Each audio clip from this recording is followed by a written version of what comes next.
Assalamualaikum warahmatullahi wabarakatuh. Kami dari kelompok 1 akan mencoba menjelaskan materi tentang aset dari buku Suwarjono. Nah, materi ini akan dibawakan oleh Saudari Dian Anjarwati Setia dan saya sendiri, Sania Yuntamara. Baiklah, langsung saja kita ke materi. Konsep aset.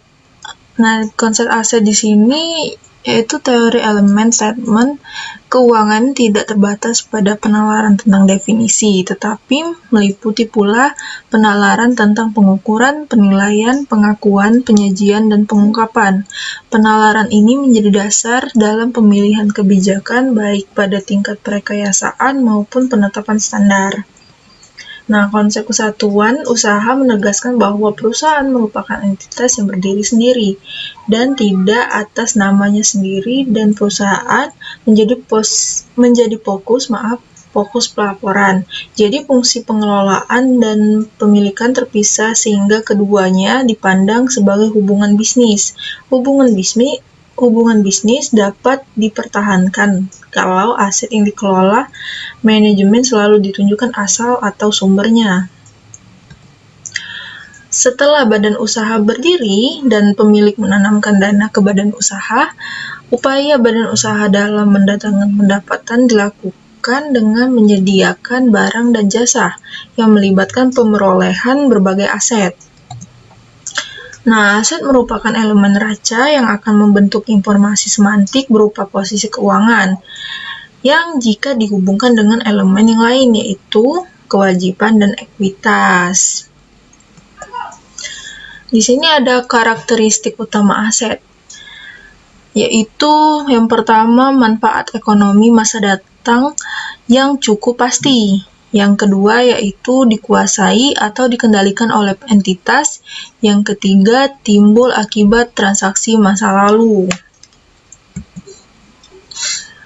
Nah, pengertian aset menurut PASB ini adalah manfaat ekonomi masa datang yang cukup pasti yang diperoleh atau dikuasai atau dikendalikan oleh suatu entitas sebagai akibat transaksi atau kejadian masa lalu. Sedangkan menurut IASC adalah an asset is resource controlled by enterprise and as a result of past event and from which future economic benefits are expected to flow to the enterprise. Menurut ASB adalah assets are surplus potential or future economic benefits controlled by the reporting entity as a result of past transaction or other past events.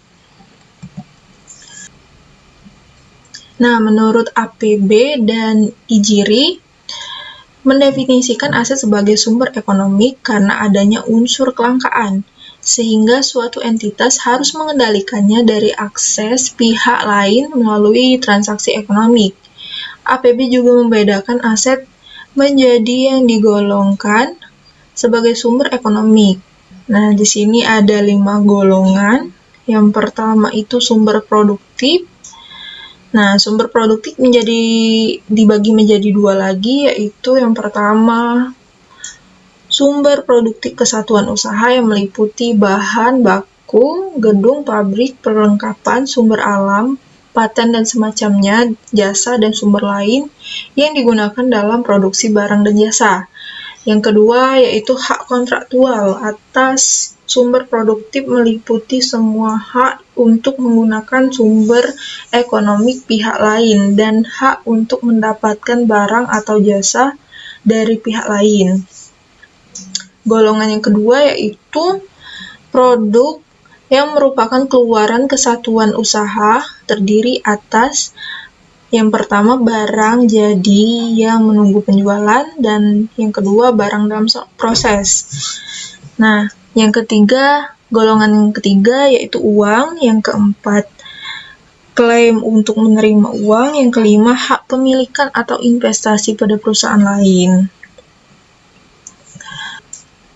Di awal tadi sudah disinggung ada 3 karakteristik utama dalam aset. Nah, yang pertama itu kan ada manfaat ekonomi.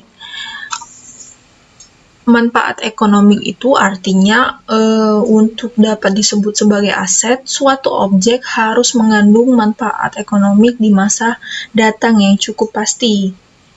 Mengandung potensi jasa atau utilis, uang atau kas mempunyai manfaat atau potensi jasa karena apa yang dapat dia beli atau karena daya tukarnya. Sumber selain kas mempunyai manfaat ekonomi karena dapat ditukarkan dengan kas, barang atau jasa.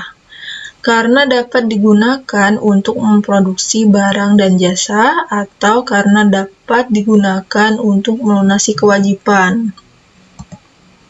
Yang kedua yaitu dikuasai oleh entitas, yang artinya untuk dapat disebut sebagai aset, suatu objek atau pos tidak harus dimiliki oleh entitas, tetapi cukup dikuasai oleh entitas. Pemilikan merupakan konsep yudiris, bukan ekonomik atau substantif. Akuntansi menganut konsep dasar substansi di atas bentuk. Pemilik hanya salah satu cara untuk menguasai manfaat ekonomi. Moss mengemukakan bahwa penguasaan atau kendali terhadap suatu objek dapat diperoleh dengan cara, itu ada 7. Yang pertama, pembelian. Yang kedua, pemberian. Yang ketiga, penemuan. Yang keempat, perjanjian. Yang kelima, produksi atau transformasi. Yang keenam, penjualan. Yang ketujuh, lain-lain, seperti pertukaran, peminjaman, penjaminan, pengkonsignaan, dan berbagai transaksi komersil yang diakui hukum atau kebiasaan bisnis. Oke, yang ketiga yaitu akibat transaksi atau kejadian masa lalu. Nah, di sini FASB memasukkan transaksi atau kejadian sebagai kriteria aset karena transaksi atau kejadian tersebut dapat menambah atau mengurangi aset. Aset atau nilainya dapat dipengaruhi oleh kejadian atau seluruhnya di luar kemampuan kesatuan usaha atau manajemennya untuk mengendalikan, misalnya kenaikan harga, perubahan tingkat bunga, pertumbuhan alamiah, penyusutan, pencurian, kecelakaan, dan bencana alam. Berbagai transaksi, kejadian, atau keadaan pada akhirnya akan memicu pengakuan atau penghapusan manfaat ekonomi suatu objek. Karakteristik pendukung di sini yaitu FASB menyebutkan beberapa karakteristik pendukung yang melibatkan kos, berwujud, tertukarkan, terpisahkan, dan berkekuatan hukum. Karakteristik pendukung tersebut lebih menguatkan atau meyakinkan adanya aset, tetapi tidak adanya karakteristik pendukung tidak menghalangi suatu objek untuk memenuhi syarat sebagai aset. Masuk ke pengukuran aset, pengukuran bukan menjadi kriteria untuk mendefinisikan aset, tetapi merupakan kriteria pengakuan aset. Salah satu pengakuan aset adalah keterukuran manfaat ekonomi masa yang akan datang. Secara akuntansi atau aliran informasi, aliran bisnis, suatu sumber ekonomi atau objek harus direpresentasi dalam jumlah rupiah sehingga hubungan antar objek bermakna sebagai informasi. Sebagai aliran informasi, KOS juga mengalami 3 perlakuan akuntansi mengikuti aliran bisnis, yaitu yang pertama pengukuran, pengakuan, dan klasifikasi. Pertama kali pada saat terjadinya. Untuk selanjutnya, seluruh kegiatan dalam tahap ini disebut pengukuran saja. Yang kedua, pencatatan. Berikutnya, dalam rangka mengikuti aliran bisnis, aset berupa alokasi, distribusi, dan penggabungan untuk kepentingan internal atau manajerial atau kepentingan pengkosan produk. Untuk selanjutnya, seluruh kegiatan dalam tahap ini disebut penelusuran. Yang ketiga yaitu pembebanan ke pendapatan periode berjalan atau periode-periode yang akan datang. Kos yang belum menjadi beban pendapatan atau biaya akan tetap melekat pada objek menjadi aset badan usaha. Untuk selanjutnya, seluruh kegiatan dalam tahap ini disebut pembebanan ke pendapatan. Nah, harga sepakatan merupakan dasar yang paling terandalkan dan objektif karena penjual dan pembeli sama-sama besar berkehendak serta berkemampuan. Berlaku untuk barang standar atau umum. Tahap pelakuan. Nah, di sini ada 3 tahap pelakuan, yaitu yang pertama pengukuran atau pengakuan atau klasifikasi. Measurement, recognition, and classification. Yang kedua, penelusuran atau tracing. Yang ketiga, pembebanan atau charging to revenues. Selanjutnya, klasifikasi saat pemerolehan. Di sini ada 2, yaitu pertama pengeluaran untuk kapital atau capital expenditures, yang kedua pengeluaran untuk pendapatan atau revenue expenditures. Dan juga ada gambar hubungan cost, aset, dan biaya. Yang pertama yaitu secara konseptual. Cost diperlakukan sebagai aset walaupun sesaat. Yang kedua, secara teknis, cost pemerolehan dapat diperlakukan sebagai biaya saat terjadinya. Jadi, jika suatu pengeluaran dicatat sebagai biaya, secara konseptual akan dianggap bahwa cost objek bersangkutan dicatat sebagai aset, dan kemudian saat yang sama cost tersebut langsung dipindah ke biaya. Selanjutnya, klasifikasi saat pembebanan, yaitu yang pertama cost tak terhabiskan atau unexpired cost. Artinya cost yang belum habis dimanfaatkan dalam menghasilkan pendapatan. Cost terhabiskan atau expired cost. Bila manfaat ekonomi telah digunakan dalam mendatangkan pendapatan, bagian dari cost aset merepresentasi manfaat yang telah dihabiskan. Faktor penentu besarnya cost. Yang pertama yaitu batas kegiatan atau tujuan pemerolehan. Pemerolehan memerlukan waktu dan melibatkan beberapa kegiatan. Yang kedua, jenis penghargaan atau consideration. Di sini dibagi menjadi 2, yaitu tunai atau pengukur aset yang paling valid dan objektif.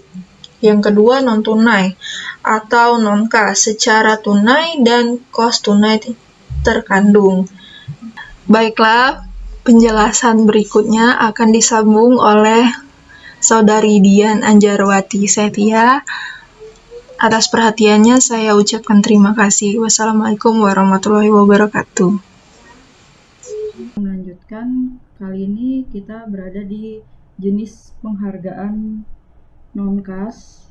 Yang pertama ada barter, yang kedua ada saham, yang ketiga cost dalam reorganisasi, yang keempat hadiah atau hibah, yang kelima ada temuan, yang keenam pemberian kredit, yang ketujuh pemotongan tunai dan keringanan, dan yang delapan rugi dalam pemerolehan. Barter. Konsep barter itu, barter sejenis dianggap satu transaksi pemeliharaan. Barter tak sejenis dianggap 2 transaksi, yakni penjualan tunai dan pembelian tunai sekaligus. Untung hanya timbul dari proses penjualan, bukan pembelian atau pemeliharaan.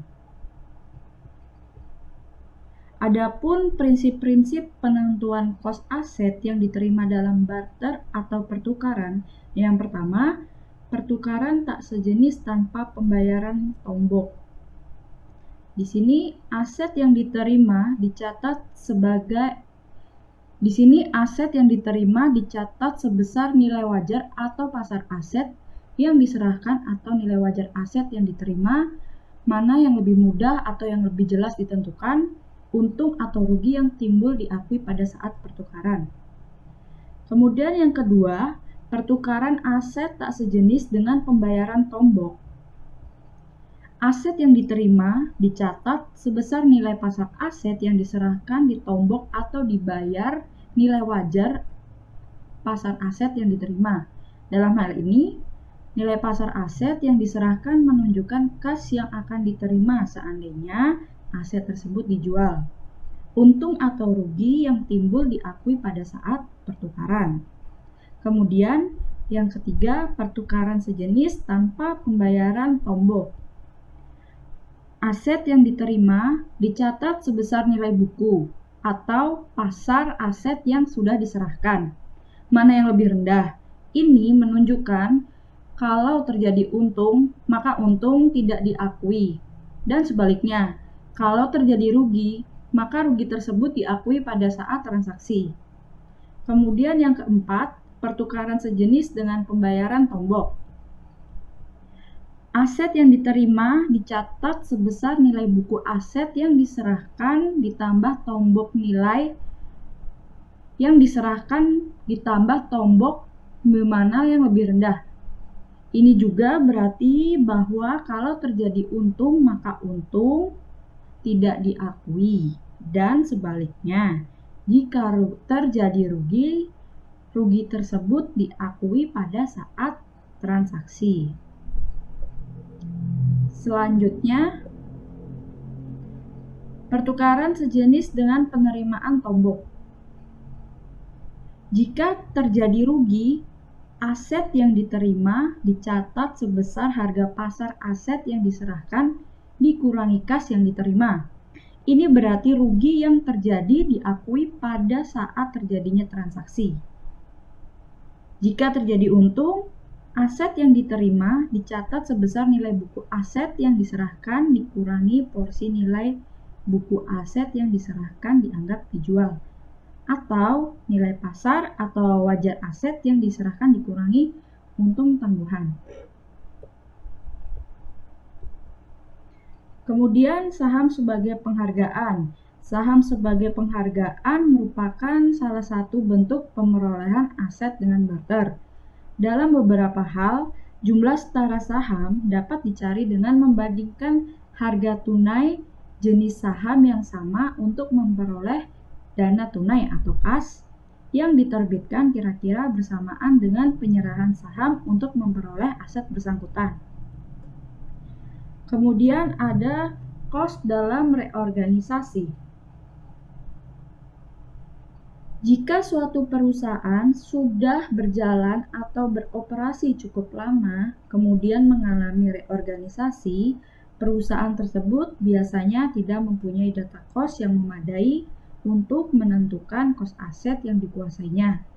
Karena tujuan reorganisasi biasanya adalah menentukan nilai perusahaan pada saat tersebut. Kemudian hadiah atau hibah. Dalam hal ini kita ambil contoh, suatu perusahaan memperoleh gedung beserta tanahnya melalui sumbangan atau hibah. Perolehan ini tetap dicatat sebagai aset tanpa kos, karena setiap fasilitas atau faktor ekonomik yang digunakan dalam operasi perusahaan tanpa memandang asalnya harus diperlakukan dengan seksama sebagai potensi jasa. Di sini juga terdapat penilaian aset. Pengukuran adalah penentuan angka satuan pengukur terhadap suatu objek untuk menunjukkan makna tertentu objek tersebut. Pengukuran biasanya digunakan dalam akuntansi untuk menunjuk proses penentuan jumlah rupiah yang harus dicatat untuk objek pada saat pemerolehan. Penilaian biasanya digunakan untuk menunjuk proses penentuan jumlah rupiah yang harus dilekatkan pada setiap elemen atau pos statement keuangan pada saat penyajian. Tujuannya menyediakan informasi yang membantu investor dan kreditor dalam menilai jumlah saat dan ketidakpastian aliran kas bersih ke badan usaha.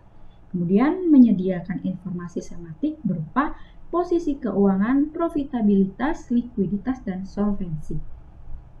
Basis pengukuran masa lalu, nilai masukan historis, keluaran, harga jual masa lalu. Sekarang kos pengganti, nilai masukannya, dan nilai keluarannya, harga jual sekarang. Masa yang sekarang, masa yang akan datang, nilai masukannya kos harapan, dan nilai keluarannya adalah nilai terrealisasi harapan.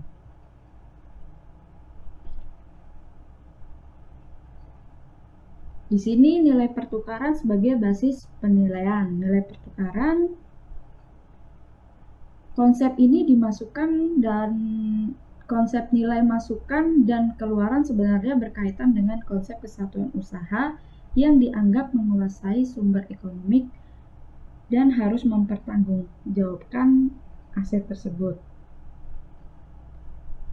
Oleh karena itu, yang dimaksudkan masukan tidak lain adalah transaksi pertukaran dalam rangka memperoleh suatu aset, sedangkan keluaran merupakan transaksi pertukaran dalam rangka menjual suatu pos aset atau objek tertentu. Dasar penilaian yang akan dipilih sebenarnya menggambarkan nilai pertukaran tersebut.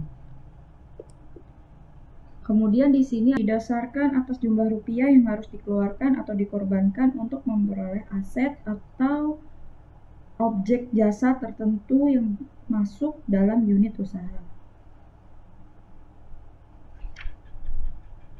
Di sini terdapat kos historis. Kos historis tersebut sebagai nilai masukan yang merupakan pengukur potensi jasa yang paling objektif untuk pos aset yang baru diperoleh. Di sini terdapat dalam kos historis ada kos bijaksana.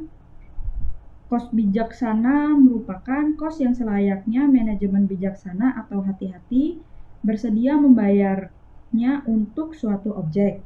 Kemudian pada kos standar, kos yang seharusnya terjadi dalam kondisi proses produksi tertentu yang diasumsi.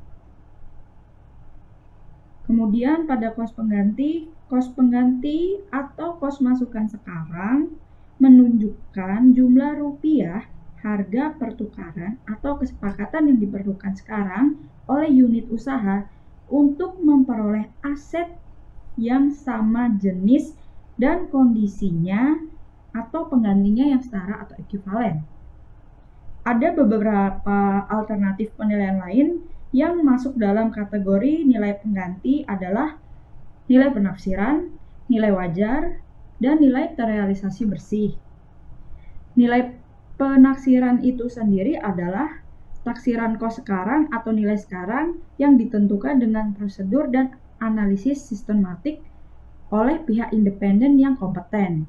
Kemudian pada nilai wajar, secara umum berarti jumlah rupiah yang dapat diterima untuk suatu objek dalam suatu transaksi antara pihak-pihak yang berkehendak, bebas tanpa tekanan atau paksaan. Kemudian pada nilai terrealisasi bersih itu merupakan nilai yang diharapkan merepresentasikan kos pengganti bila data untuk menentukan kos pengganti tidak tersedia.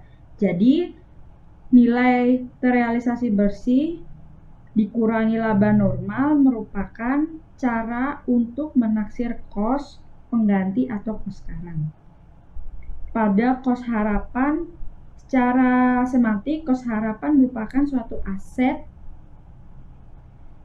nilai pengorbanan ekonomi di masa datang seandainya potensi aset tersebut diperoleh secara bagian demi bagian dan bukan secara sekaligus. Untuk penilaian sekarang, kos harapan didiskon menjadi kos harapan sekarang atau kos masukan masa masa datang diskunan. Untuk dapat menggunakan dasar penilaian ini tentu saja harus ada alternatif pemerolehan aset secara bagian demi bagian sebagai pembanding dan diketahui dengan pasti kos masa datang setiap bagian tersebut. Pada nilai keluaran, berbagai penilaian atas nilai masukan di atas yang dipahami atau dipelajari dari perspektif penilaian alternatif terhadap nilai keluaran untuk tujuan menyediakan informasi yang dapat membantu pemakai dalam memprediksi aliran. Pada harga jual masa lalu, sebenarnya menunjukkan kas yang cukup pasti diterima dari konversi pos suatu aset yang timbul karena transaksi masa lalu. Harga jual sekarang didasarkan pada anggapan perusahaan akan berlangsung terus dan transaksi dilaksanakan dalam pasar yang normal. Bila tidak ada pasar reguler, penilaian dapat ditentukan dengan dasar likuidasi.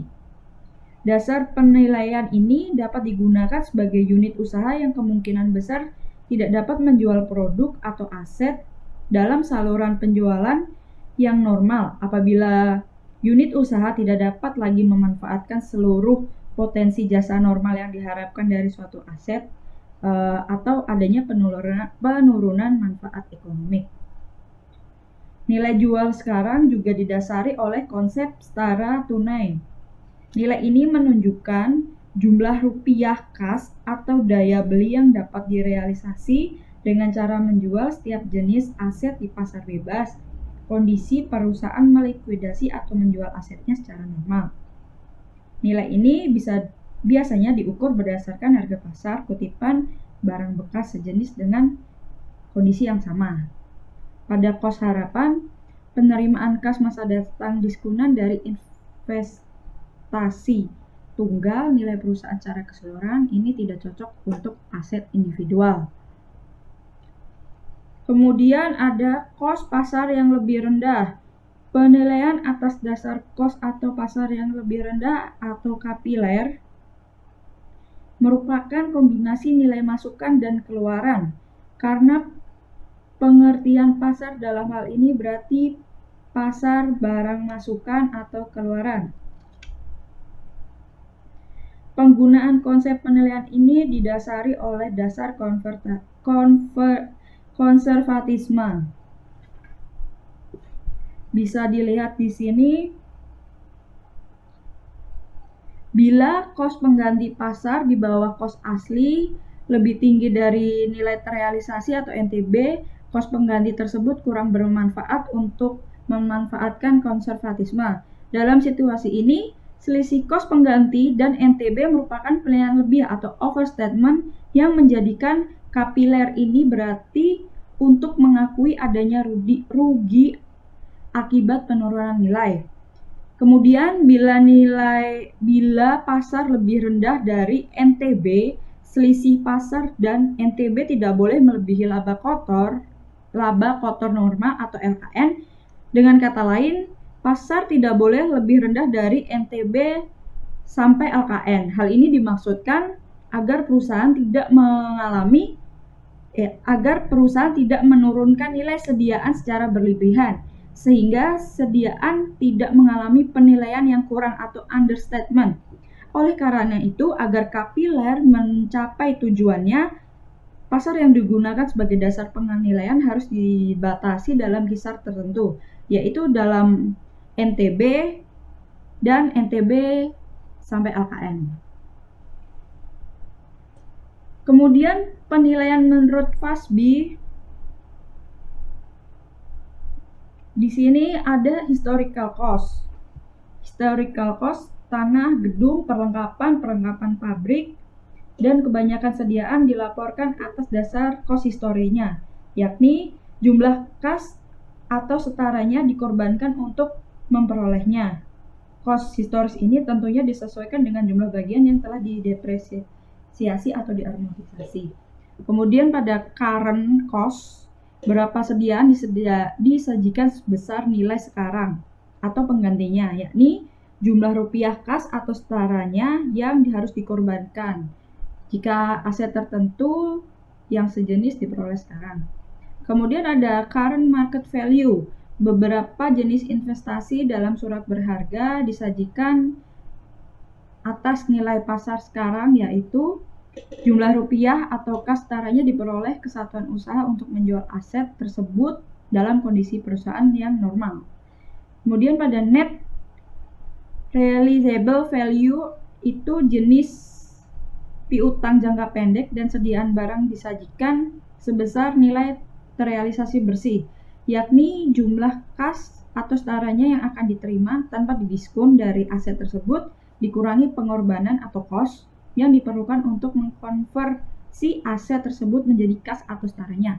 Yang terakhir, piutang dan investasi jangka panjang yang disajikan sebesar nilai sekarang, penerimaan kas di masa datang sampai piutang terlunasi dengan tarif diskon implisit dikurangi dengan tambahan kos yang mungkin diperlukan untuk menempatkan penerimaan tersebut. Masalah khusus penilaian itu, yang pertama ada beban tangguhan, 2. Sewa guna, bunga selama konstruksi, riset dan pengembangan, kemudian eksplorasi minyak dan gas bumi, selisih kurs, rugi selisih kurs, sumber daya manusia, dan kos organisasi. Demikian presentasi dari kelompok 1. Apabila ada kekurangan, tolong dikritik dan ditunjukkan mana yang salah. Sekian dari kelompok 1. Terima kasih. Wassalamualaikum warahmatullahi wabarakatuh.